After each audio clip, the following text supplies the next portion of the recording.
Au large d'Ostende, la majorité des membres de cet équipage sont des adolescents. Ce chalutier à perche belge est un navire d'entraînement d'une école maritime locale. Les élèves âgés de 16 ans passent la moitié de leur cursus en mer pour se confronter à la pratique. Pendant des siècles, la pêche a fait partie intégrante de la vie et de l'activité économique des communautés côtières d'Europe.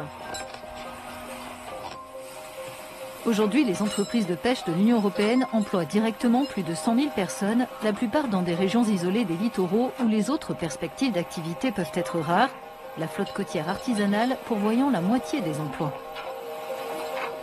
Mais l'avenir de la profession est incertain, les pêcheurs les plus âgés partent à la retraite, les jeunes préfèrent souvent s'orienter vers d'autres carrières et dans de nombreuses régions, ils considèrent la pêche artisanale peu fiable et non viable économiquement.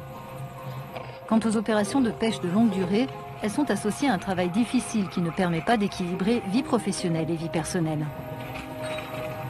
Certains jeunes ne connaissent tout simplement pas les opportunités de carrière dans la pêche. D'autres renoncent en raison d'une mauvaise image du secteur, des coûts élevés pour démarrer et de l'incertitude quant au futur potentiel de pêche.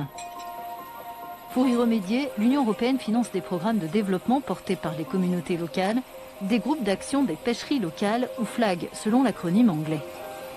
En leur sein, des représentants de la société civile, des entreprises et des institutions publiques décident comment améliorer la situation de la pêche dans leur région.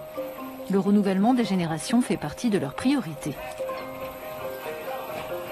Ces groupes d'action promeuvent la pêche en tant qu'option de carrière en aidant les jeunes à acquérir les compétences nécessaires pour qu'ils puissent se construire un avenir dans ce secteur.